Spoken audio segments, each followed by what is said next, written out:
right into it. I love being retired. I only do part-time work, so I can't say much, but I feel like the kids are full-time, so I'm still running around. Oh yeah. Well, Yeah. I'm hoping it'll Raising go tiny well. So humans. those of you in streaming land, we've been talking about my wonderful life change that I chose to retire very prayerfully and thoughtfully with a lot of preparation. Been So, retired now 20 years. I'm almost 2 weeks into being retired, and Dennis has got it covered. Yeah. Yeah, he just slid right into Oh it. yeah. Yeah. Piece of cake. That's cool. Well, I aspire. You'll be my role model, Dennis. I aspire to be like you there. Okay. Well, let's see what we've got to talk about today. Suffering, spiritual purification, and love in 1 Peter. Look at there. I didn't even put the 1 Peter, but 1 Peter, chapter 4, verses 1 through 11. And this follows, I think really maybe chapter 3 talked more about suffering than this one did, but it's alluded to here, so I put that in the title. The title in the book for this is Our Faith, which is not as to the point, and so I picked a slightly different title when I wrote this. Tracy, for those of you who want to know, Tracy and my wife Julie and other wonderful women of the congregation are at a retreat, and they're not back yet. And so that's why I'm covering this today. Let's go to the next one. So here's what I'm going to talk about. The problem of pain. So I like to talk about some Christian philosophical things a bit before I get into the text. My teaching style is to focus on the text instead of jump around to a lot of other scriptures. A lot of people like to do that. That's not really my style. But I'm going to talk about the problem of pain, and so we can have a little discussion about that. And then we're going to get into the text, which I've titled the sections we're going through, Live for the Will of God, Choosing God Surprises the World, and the End is Near, and Representing God in Love.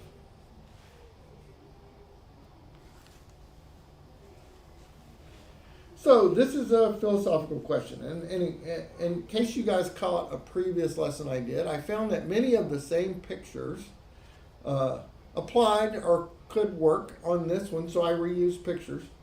We were talking before we turned on the streaming about intellectual property and referencing ownership and things like that. Every picture in this presentation was autonomously generated just for this by an AI. So this was drawn by AI. It's not copyrighted. That you know of. Yeah, I might have made a mistake. No, they're original works. Oh. They didn't go find a work and show it. It drew the pictures. And I had multiple ones to take. I love to use AI. I'm a techie guy, so I use AI for a lot of stuff. So that's where the pictures came from. There's not an attribution. Usually I put an attribution like, there they are reading the book of Peter. And that's a close-up from the same video. And this one is just a question mark. So the problem of pain, let me introduce this concept. Everybody's thought of it in one way or another in life. So in this particular text and in the chapter before, Peter encourages his audience to see beyond suffering and toward God's divine plan. But the question I'm asking is, what is the problem of pain that some see as a reason not to believe in God? And this is a concept that I'm interested in because I've had a number of different conversations with people at work and people in my life, and atheists or people with alternate religious views compared to mine. And for particularly a lot of the atheists, the problem of pain is a blocker for them. So this philosophical concept, this theological concept is a blocker for them. And they say there's no such thing as God because of this question. Why does God allow this pain? Yeah, why does God allow the pain? There was I can't remember the guy's name, but I like textual criticism. That's this scholarly area of investigation where you try to figure out where the Bible came from. How did we get it? Kind of the modern Protestant, particularly Baptist approach to the scriptures is we have a near perfect or a perfect translation. Every word is exactly in the Bible is exactly as it was originally written, and that's kind of the concept. But textual criticism is they try to go and look at, well, the word choice is we have 15 copies of this, and they're not all the same, and so which one is the right one, or any of them the right one, and that kind of question. And scholars agree what word order, and does it change the meaning, and those kinds of questions. Welcome. Hello. Welcome. Anyway, there was a devout Christian who was a scholarly person in textual criticism. I wish I remember his name. I don't remember right now. But he wrote some of the works that I've read about this that I found very interesting. And later in his career, he decided to become an atheist. He had been a devout Christian. He decided to become an atheist because of this problem of pain. And so that's something that... And I have to say to that he wasn't a devout Christian if he did that. He certainly wasn't after he chose that. That's true. But let's look a little bit further here. So the problem of pain is a philosophical and theological issue that questions how an all-powerful, all-knowing, and benevolent God can coexist with the existence of pain and suffering in the world. It challenges the compatibility of God's attributes with the reality of evil and suffering. And this debate hinges on whether the pain can be justified as part of a divine purpose, or if its existence undermines the traditional attributes of God. Of course, spoiler alert, I believe that pain is essential to God's plan, and I believe in God. But not everybody does, and I think this is something we need to understand because people ask you this question. One illustration I was thinking about in the car on the way over is what if you went to the gym? And at the gym, they had all these wonderful machines so you could do different exercises. I go to the gym a lot because I'm trying to be healthier. All these different things that you can do to get all exercised up. But there were no weights in anything. Would it be very worthwhile to go to that gym? There would be some worthwhile in just moving around, like Tai Chi or something. But that seemed like an illustration. No pain, no gain. If there were no pain, if there were nothing to struggle against, how would we build our spiritual muscles? How would we demonstrate our acceptance and love of God? How would, if there's nothing to challenge us? And so that was an illustration I thought of. But this debate hinges on whether pain can be justified as part of divine purpose. So let's look at the problem of pain where people go, I don't think there's a God. And why some people feel such a God would not allow pain to exist. So inconsistency with benevolence. So remember our supposition as a all-powerful, all-knowing, benevolent God. And so they might say, a truly loving God would prevent unnecessary suffering, as allowing pain seems contrary to perfect compassion and goodness. Another concept is omnipotence. So first, if God is benevolent, he's not going to let there be any pain. Omnipotence contradictions. If God is all-powerful, he could eliminate pain without compromising your free will or other good things. Yet the persistence of suffering suggests either limited power or indifference. And so that's another argument that someone might have. Okay, God would like to stop all pain, but he's not powerful enough to do it. And so that's so your God's not all powerful.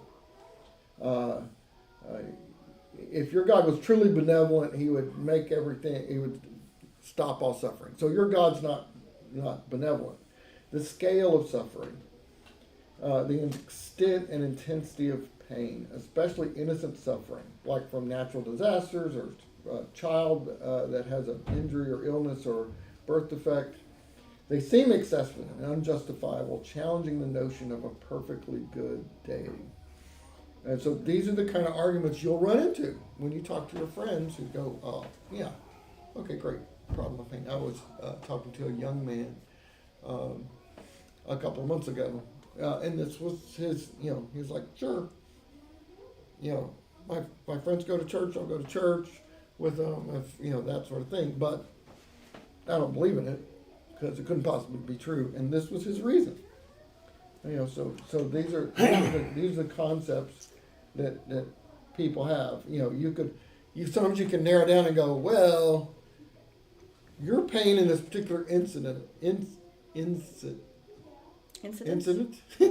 this particular incident where you suffered the physical effects of trying to cheat your business partners and you went bankrupt. That's pain that helps instruct you to not cheat your partners in the future.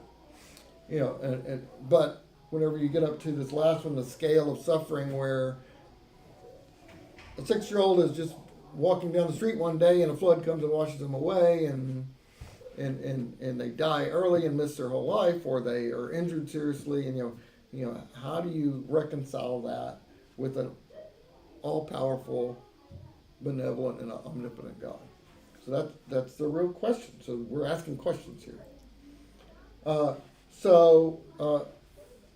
The other major approach, now there may be like 20 different ways to approach this question, but the other major approach to the problem of pain is it God's plan? So why some feel an all-powerful and benevolent God would allow pain to exist. So the free will defense, and that's mine. Not everybody believes in free will, but I believe in free will. I believe that's the fundamental thing that God created that make us human. The free will defense, pain and suffering result from human free will, which God grants to allow genuine love and moral choices. Without free will, humans would be automatons incapable of true goodness. So this is the concept of He gives us free will. We can choose to do evil, and that means there's value in choosing to do good. Now, that doesn't answer the question of the flood that comes the flood maybe, but not a flood. So that's one that I hang my hat on, is the free will defense. That kind of centers around my personal theology. Soul-making theodicy. So this idea is that pain serves a purpose in spiritual growth. Builds your character, resilience, virtues like compassion, which align with God's plan for human development. Matches my example of going to the gym and you're all have all the exercise, but there's no weights. You don't really make much progress, but if there are weights, you do. So this is not, free will is what I hang my hat on, but this is maybe a close second for me, is the pain in life, even the unexpected pain, has nothing to do with your choices in life. A lightning strikes and hits you, or a tree falls on your head, or you're born with a birth defect, or you get cancer for no reason. I had a good friend who died of lung cancer, never smoked a day in his life. Well, the least thing he expected was to get lung cancer. I heard somebody say that, what doesn't kill you makes you stronger. Well, and what, in this concept, in this particular argument for it being God's plan, is what does kill you makes you stronger. It's just your spirit that's stronger, not your body that's stronger. Well, you get stronger will, stronger being able to go through that pain. Yeah. But with God, God's help. Yeah, I often look, personally, I look at God's rules for us and God's stories for us as Him inviting us to share the joy of being about our Father's business. Inviting us to enjoy the benefits of moral structure in our life. But more than that, inviting us to be part of His business. I do believe God is all powerful, all knowing, and is benevolent. God doesn't need us to do anything. You think about the person in a Stone Age culture, which there's one group in the world that are on an island and don't talk to modern people, and everybody shows up on their beach, they kill them. God can bring those people to Christ if he wants to. Now, there was a missionary who decided he would go and bring them to Christ, and he died on the beach.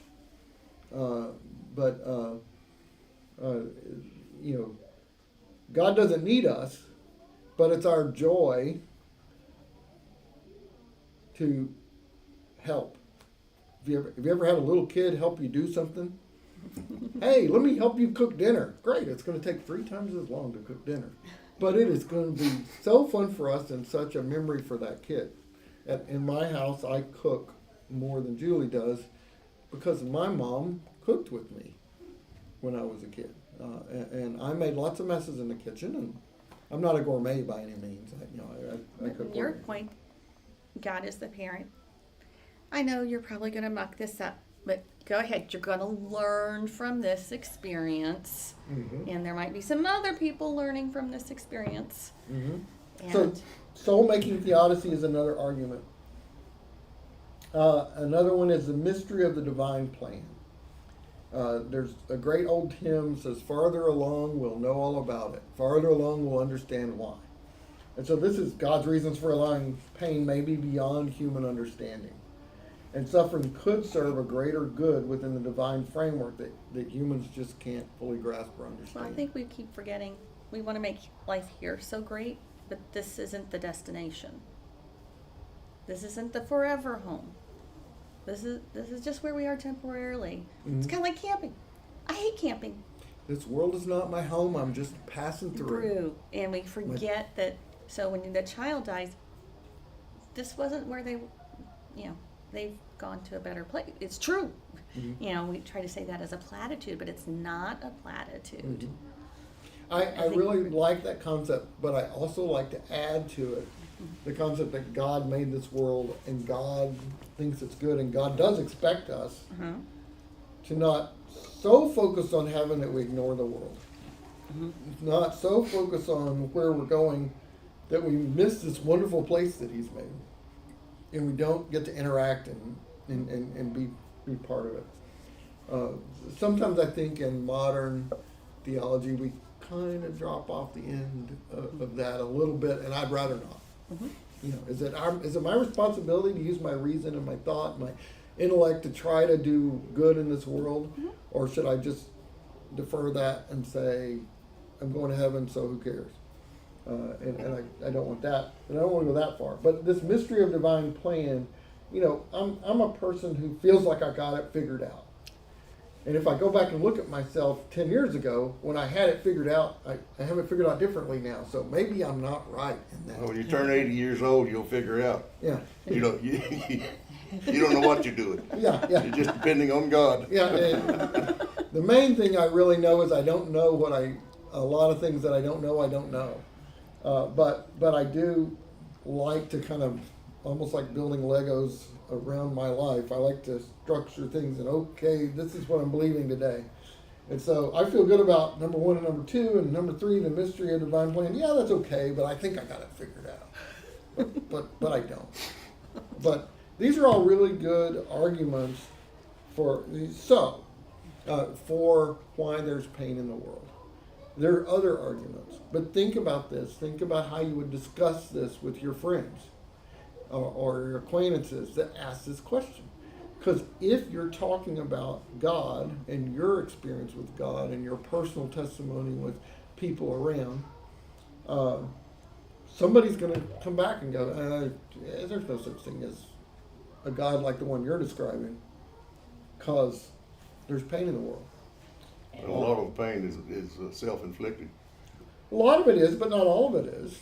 I know that, but I mean, my back kills me 99% of the time. Hurts. But that was due to me younger, not messing around with my back. I hurt it permanently. You know, so it's not God's fault, it's my fault. I'm right there with it, with you. For that 41 years I was talking about earlier, I sat in a chair and did this. My back hurts all the time. My back hurts right now. Not as bad as your back does, but keeping. Well, I've had 5 surgeries and it still hurts. Yeah. So, Ken, I want to tell just you, live with it. for the 10 years of sitting with hospice patients, Uh-huh. those questions come up, and you coming up with answers is not easy. Yeah. These are good answers, but they're not the be all end all. And not everybody's going to take them. My sister-in-law is a hospice nurse, and for several years she specialized in pediatric hospice. That's So tough. she spent all day, every day with dying 6-year-olds and their family, and cancer or other, but a lot of it was cancer. How do you deal with this question in that situation? And it helps to have thought it through. And what is your take on this? And up to and including, I haven't figured this out yet. Let's explore it together for the future. These are really good ways to look into it. So, that brings me up to what's your experience? So think about a time in your life where you suffered, but you can't see any spiritual value that came to you out of it. What should you do when that happens? Okay, I'm suffering. It's not helping me. Are such events time to simply trust God that it's all for the best? What if you married somebody and that somebody is just cats around all the time and is unfaithful? And no fault of your own. You thought they were wonderful. I've had some relatives who've had that experience. All that pain. What about accidents? I had an acquaintance who was riding a bicycle and got run over by a car. And the person driving the car was not legally entitled to drive a car and was not legally in this country and was worried they were going to get stopped by the police, so just kept driving and dragged them underneath the car until one of their legs came off. And she survived and has one leg now and has scars all over her body. But she was just riding her bicycle, the problem of pain, that was the spiritual result of the driver's choices, maybe. But You may never understand why. how did she benefit from that? How did the people who saw that happen benefit from that? I don't understand it. And so when those events are, maybe such events are time to trust God that it's all for His best, even though we don't understand it. Any thoughts or anything you want to jump in? You ever had any time in your life where you had pain that you couldn't see a spiritual benefit for? The question of why.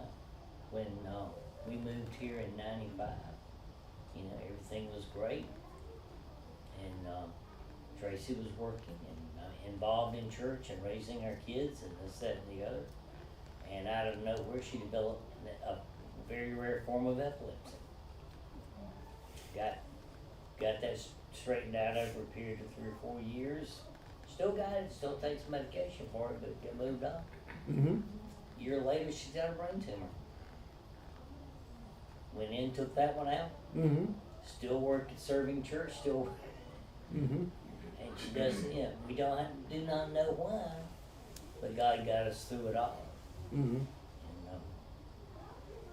Yeah, and you just got to trust God that there's some benefit in His plan. Yep. When my oldest daughter was the only kid we had, Julie fell off a horse and had a head injury, and there were lots of consequences from that, personality changes and different things she was good at before she wasn't good at afterwards, that sort of thing. What benefit did we get from that? What spiritual benefit did we get from that? In that case, if I had it to do over again, I would rather she didn't fall off the horse. But we got a lot of spiritual benefit out of figuring out how to keep our marriage together, out of figuring out how to love each other when we have this personality change, that sort of thing. It was like getting to know each other all over again. And now when we look back, that's one of the strengthening points of our marriage and our relationship. Okay, now think of a time in your life where you suffered. Oh, and that's a segue into that. And you can see a clear spiritual value for yourself or others because of it. Or such events times to practice seeing our suffering from God's point of view.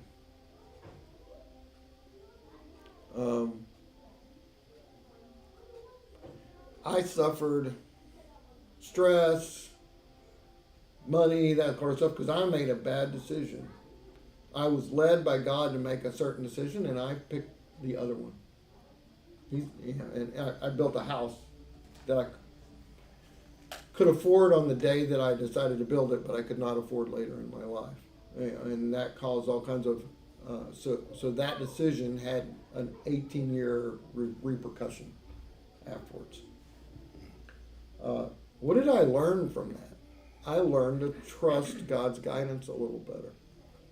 I developed some spiritual strength from that.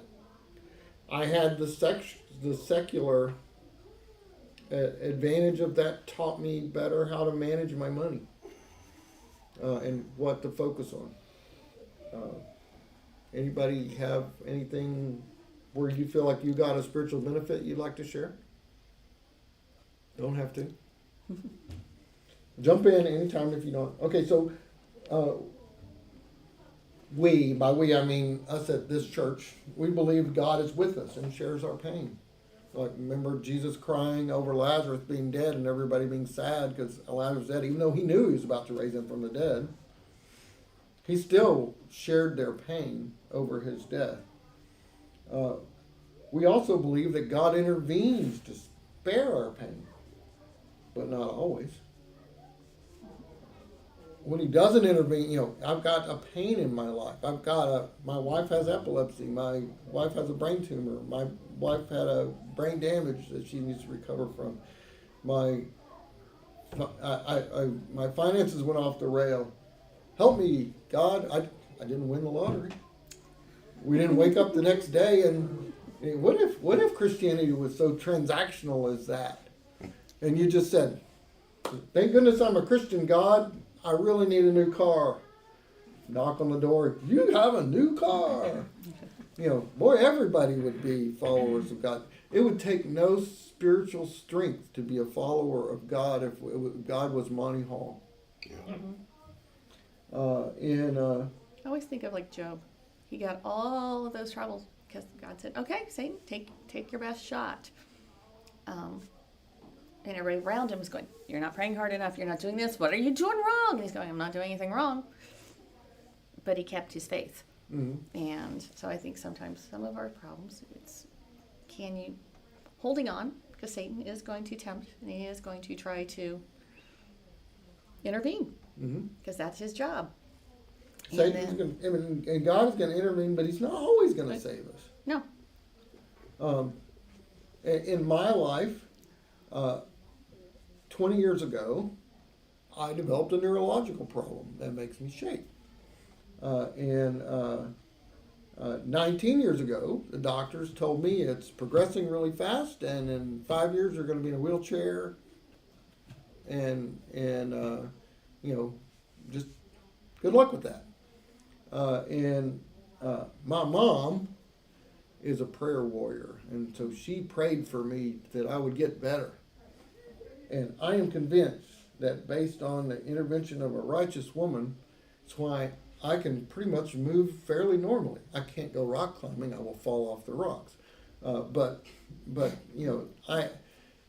the problem did not go completely away, but the prognosis I had is like totally set aside. I don't even take any drugs for this condition anymore. And I believe God supernaturally intervened because my mom, I mean, I prayed, but my mom prayed for me. I know my mother was the same way. When I was in Vietnam, I didn't know this, but every night after I got home, she prayed for me and that God would put a fence around me, so to speak, and keep me safe. Mm-hmm. And there were times that I could tell that it happened because I could have got killed at any time. Mm-hmm. But God saw me through it, and that was all due to my mother's prayers. Pray for the people you love. Have a good relationship with God so your words to God carry weight. You know, the Bible says the prayer of a righteous person avails much. It can make a big difference in people's lives that you pray for. Pray without ceasing. How would you answer a friend of yours that we're exploring this problem and finding a barrier to belief in God? So think about that and get your thoughts ready. That's what we've already been talking about. You're talking to somebody about God and they go, "Wait, what about pain?" Anybody have any other thoughts about this you want to bring up? Well, we're not guaranteed no pain. As Carl says, thank God I'm here to feel the pain. He always looks at it, and that's what we talk to our kids about. Can you find the silver lining? And I know there's sometimes it's really, really hard, and you may not, and that's when you just have to pray that that God will show you that silver lining one day, and it might be one day. Mm-hmm. But and sometimes you can't see it at the time. It may take 20 years before you see the blessing. Yes, it may. So my son-in-law is he isn't saved, and they've been married 20 years now. Mm-hmm. But I witnessed to him all the time. I did, and then he finally told me just stop. Mm-hmm. So I did. But every once in a while, I still bring it up. You thought about that before? You want to take your thought about that? But anyway, his reason was his dad had Huntington's disease. And I don't know if you know what that is, but it's just deteriorates your whole body. Everything's just... Anyway, he said, I don't understand why God would allow him to have that disease. And I tried to explain it to him, and he said, I just can't believe that a loving God would let him suffer like that. That's you get that. You get that in hospice care. This is where I just thought I'd show one more time the free will defense. Pain and suffering result from human free will, which God grants to allow genuine love and moral choices. Without free will, we'd be automatons, and we would be incapable of being good. We could do a good thing, but it wouldn't be because of a spiritual choice. Soul-making theodicy, pain improves, serves a spiritual purpose of spiritual growth, and the mystery of the divine plan. Maybe we just we can't understand it. So those are good points, which you probably already made with your son-in-law, but it's worth thinking again. So that was my philosophical entree to let's look at the actual assigned text for today. So I've kind of broken these into some titled sections. Live for the will of God. So we're in 1 Peter chapter 4, starting at verse 1 and going through verse 11. We've just talked about a lot of suffering in chapter 3. So he starts this part, which, obviously the original letter wasn't divided in chapters.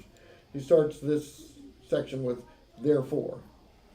So therefore, since Christ suffered in his body, arm yourselves also with the same attitude. Because whoever suffers in the body is done with sin. As a result, they do not live the rest of their earthly lives for evil human desires, but rather for the will of God. this kind of jumped out at me a little bit when I read it, because whoever suffers in the body is done with sin. So if you're a martyr or if you suffer physically, does that mean you're sinless after that? I don't think that's what Peter's saying. He's saying But I think you, when you hurt, you really don't feel like you said, you're done with the earthly things. Yeah, because it's hard to do. You're just getting through, and I think it's easier to focus mentally on what really matters. Mm-hmm. So God's getting your attention, Mm-hmm. and it's easier for I us just to say. learned how, you have to trust God. Mm-hmm. That whatever happens is for His glory. Whatever it is, pain, suffering, whatever. It's to God's glory. And I give Him praise every day. Mm-hmm. I thank Him every morning for waking me up. And every night when I go to bed, I just, pray about Him giving me a good night. I think It's wonderful.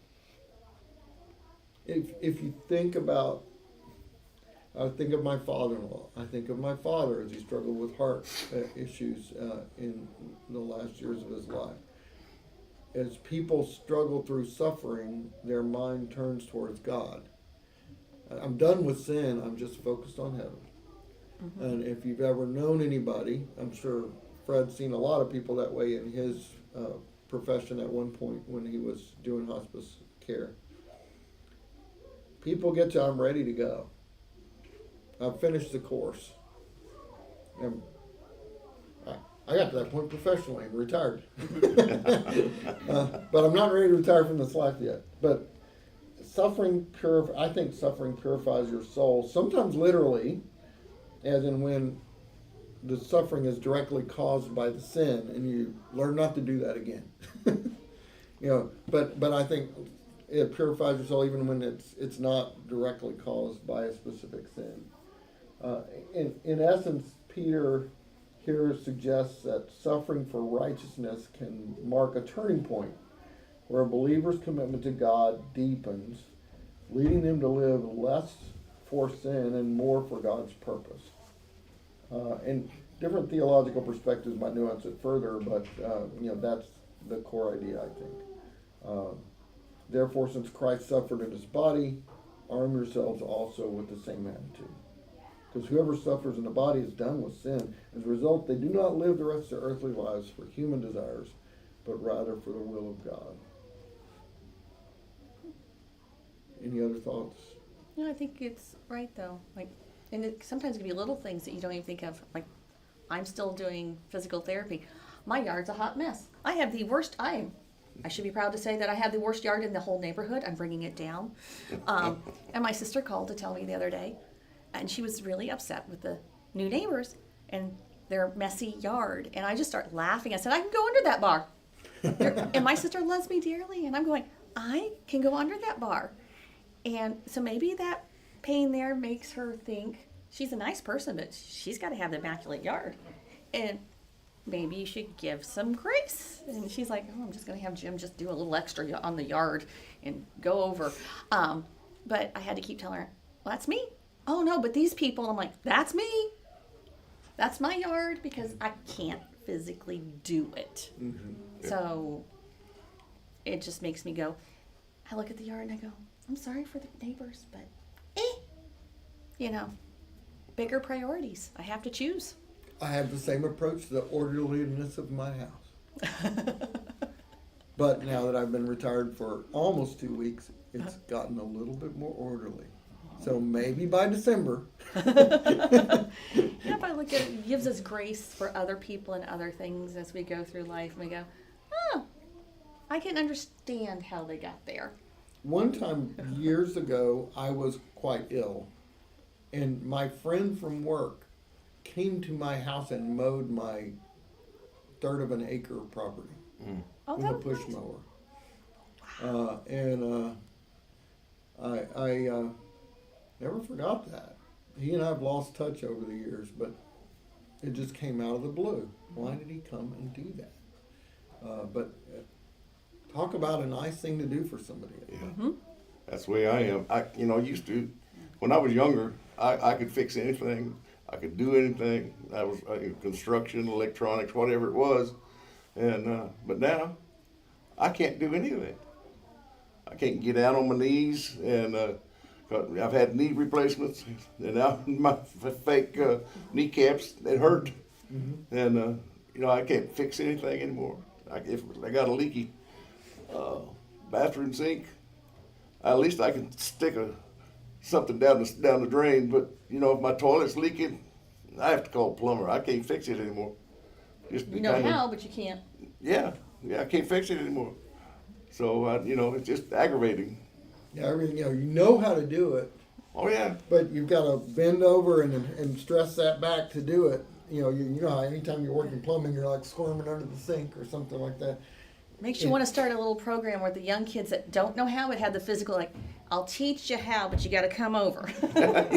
I'm handier. I have been earlier in my life handy around the house. I like to build stuff. I like to do things. I like to refinish the deck, build a new deck, do all this kind of stuff. But since the issue 20 years ago that came up, that I can put a screw in just fine. I can't put 100 screws in. About screw 3, I'll be dropping the screwdriver and dropping the screws and stuff like that. So there's a lot of things that I have to hire somebody to do. well, those electric screwdrivers really help. Or, yeah, I've got several of I those. think I've got 3 or 4 of them. But I have some trouble with those. Anyway, there's a lot of things that I would like to do. I'd like to remodel part of my house, like even there and demo the walls. And My dad, I have to hire somebody to do it. I can't do it. my dad was always he did everything himself. I mean, he owned the laundry and dry cleaning plant, and if there was something wrong with the boiler, he went down there and fixed it. If there was something wrong with the steam pipes, he would fix it. I mean, he did everything. And when he lived to be 89, but anyway, he was living with my sister and brother-in-law down there in Georgia, and Jimmy was doing something out in the yard, putting sprinklers together so that he could sprinkle the whole yard.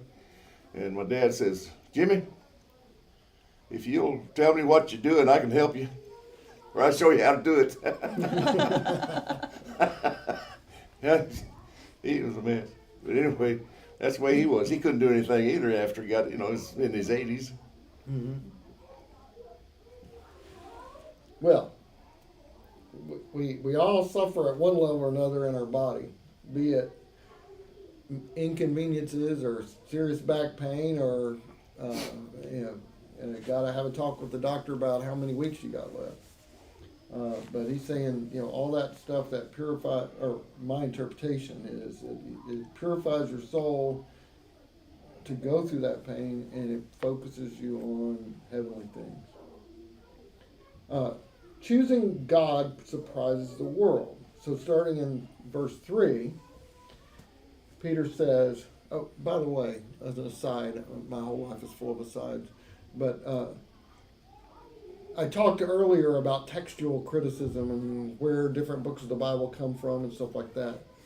1 Peter is particularly renowned for being very consistent, and all the scholars agree Peter really wrote it, and that he had an amanuensis. He had a scribe write it for him as he dictated it, and all of the early Christians were in agreement that he wrote it. And anyway, if you're looking at a scale for who wrote something and who didn't write something and what scholars agree or don't agree, everybody agrees Peter wrote Peter, and we all know who Peter was, and so it really has a lot of weight. We're actually listening to the words of an apostle to all the Christians in what at that point was called Asia, but now it's called Turkey. He says, "For you've spent enough time in the past doing what pagans choose to do, living in debauchery, lust, drunkenness, orgies, carousing, and detestable idolatry. They are surprised that you do not join them in their reckless, wild living, and they heap abuse on you. But they will have to give account to him who is ready to judge the living and the dead." So it ends up with a prediction that they're going to have to be accountable to God. But the thing that jumped out to me is he says that the people of the world, and he's talking about his world, the Roman and Greek world, where everybody worshipped a panoply of gods, almost like some wishing well where you have to appease the god or they're going to hurt you, and they're all minor deities that are not in charge of everything, and that was a concept, and where they didn't really have much of a moral framework. All the different gods had different concepts of morality, and oh my goodness, this sounds a lot like modern life. It sounds a lot like modern secular life. People struggle with non-religious things that are taking the place of religion in their life, and they're surprised that we don't join them. And so I take this as today's non-believers are just like those in the first century. Just expect them to not agree with you. Yeah. You know, a lot of times, and we go on tirades about how the world is just going down the tubes. It was already down the tubes 2,000 years ago. It was that way then. It's that way now. They had less mass media, so you didn't get to hear as much about it, maybe. But there's always going to be the morally adrift people who are struggling for, like as C.S. Lewis says, that inner morality that's God's built into us, and not finding it, and being upset that we don't wholeheartedly join them in their concept. And as Christians, we're not called to stamp it out. We're not called to stop them. We're not called to be their enemy, but we're called to follow God in our life and be as light for people who don't know God. And to enjoy the benefits of having a moral structure and an ethical structure we live by that was given to us by God. The next thing I've called the end is near. So this is verses 6 through 7. And Peter says, "For this reason the gospel was preached, even to those who are now dead, so that they might be judged according to human standards in regard to the body, but live according to God in regard to the Spirit. The end of all things is near. Therefore be alert and of sober mind, so that you may pray." So I think of this as him saying, your body may suffer, but live for the Spirit. Don't let it drive you nuts that your body is imperfect and has problems, but live. He's really calling on all his audience here to keep their mind on the things spiritual. Keep their mind on God and focusing on that, and don't get overly wrought in the common tragedies of life. They're just part of life.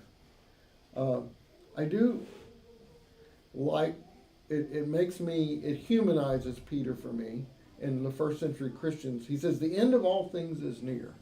In our other studies and looking historically and so on, we know that the first century Christians, led by the apostles, who had a direct line to God, who talked to Jesus, they thought Jesus was coming back soon. They thought it so much that the Christians were getting upset that people were becoming Christians and dying before Christ came back. And there were some discussions that Paul had about how, wait a minute, when Jesus comes back, he's going to raise those people from the dead. We have John saying in Revelation, when Jesus comes back, he's going to raise those people from the dead, and they're going to still be, just because they've fallen asleep, or in this case, just because they're dead, doesn't mean they're out. Which also indicates that the first century Christians were not really comfortable with an immortal soul. They're always, but here Peter, the small stone who introduced the great rock of the truth that Christ is the Son of God, he didn't understand. The end of all things is near. Now we can think of that in terms of, well, maybe he did understand, and he meant it's near for you because you're not going to last more than 100 years. It's always near in all of our lives because death is not that far away. Death is part of life, and so that would be another way to interpret it. But it humanizes for me the first century Christians to think, as we read in multiple places, in the early years they thought Christ was coming back very soon, I think he's coming back soon too. Yeah, well, and I run into that, and I've mentioned in this class before. I was in a Sunday school class in the '90s where the leader was leading a detailed eschatological study Eschatology. of how, based on all the stuff that's going on in the world in the '90s, the end of the world at the very latest is 2007. And in that class, as I often do, I said, "Are you sure? You really think that's gonna?" And boy, was he mad that I suggested that he was not necessarily 100% right. And are you sure? Well, if you're sure, that means it's not going to happen because the Bible says nobody knows when it's going to happen. But anyway, people even in those days, even Peter, he's coming back soon. Look at people are getting persecuted. All the world is full of bad stuff. He's coming back soon, and I've heard that same over my life, but particularly in the '80s when communism was falling, in the '90s, when other things were happening in the Middle East, and then I've heard it recently. He's coming back soon. He may not be coming back for 5,000 more years. But for all of us, we're supposed to live like that because the end of all things. You only got so much time till your last breath. Right. It's coming soon for me. Yeah. So, and then you're supposed to, for the rest of your family, friends, you want them to be on the same page. So, And sometimes I look back to the story of Noah where God says, I'm not ever going to destroy the world with water. I'm going to destroy it with fire. Yeah. And then I know cosmology, and I'm like, okay, that's when's Yellowstone blowing? that's 500 million years is whenever the sun is going to expand enough that it's going to start melting the earth. So we may have quite a few years to go, or we may not. We may have this afternoon, maybe, or I 5 figured, seconds. From now. Sooner we the talk better. about the kids and I talk about, what does time mean? And the Bible has some representational, because when you see the number 40, it means bad things. That's why 40. It just means it's one of those 40's bad. Something bad's happening. But we talk about, and I said, God's infinite. What's 1,000 years to God? I mean, when you do all creation and all time,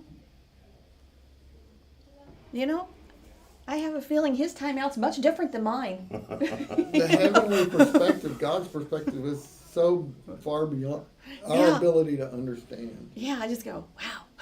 But anyway, I like this. Peter's like, the end is near. This was 2,000 years ago, or 1,900 and something years ago. The end is near. And this was Peter. This is not some hack on the corner. This is Peter. The end is near. So set your mind on the sober things so you can pray, because the end is near. And it was near for them, but we have a couple of millennia since then. Well, the end of the world is not going to be for a while, but at least the end of the world is going to be at least 1,007 years. If the rapture takes place today, still got 1,007 years. That's one interpretation. Yeah, it sure is. Okay, so let's do the final part. So this is verses 8 through 11, and I have a couple of minutes before we have to wrap up, so we're all good. Representing God in love. And this is something I really like to think about and encourage my fellow Christians towards. Above all, love each other deeply, because love covers over a multitude of sins. Offer hospitality to one another without grumbling. Each of you should use whatever gift you have received to serve others as faithful stewards of God's grace in various forms. If anyone speaks, they should do so as one who speaks the very words of God. If anyone serves, they should do so with the strength God provides, so that in all things God may be praised through Jesus Christ. To him be the glory and the power forever and ever. Amen. Or let it be, as amen means. So this is love. As are we, as a people, Christians, known for our love? And a lot of times we're not. We should be. We should be known for our love for one another. How many times have you been at church and been upset at this person because they took your seat? Or upset at that person because they turned their back? Or upset at this other person because they don't have the same theological concept that you do? How often do we find some reason to put our feelings on our sleeve and I don't like that person? In the actual church, we should cover a multitude of sins by loving each other. We should have real compassion and joy for each other in the church. Now, of course, that extends to outside the church as well. We should love our fellow man. And I don't know, I'm not sure if this is an appropriate example exactly, but one of the things that sometimes the business of church gets in between us and God, and the business of us all looking righteous and good on Sunday morning so we can go curse on Monday. The business of being friends with your church friends on Sunday, but not inviting them to your week because you don't want them to see you in your week. Because there's a separation. That separation shouldn't exist, but it does, and to different degrees and different people. And then the one example I was going to bring up, years ago I was in a vacation Bible school. I was teaching a vacation Bible school, and I was a teenager, and we did a missionary trip, and we're going to a church that couldn't afford to do vacation Bible school, and we taught vacation Bible school. And I taught vacation Bible school, and we had all this stuff for the kids, and we're helping the kids out and everything like that.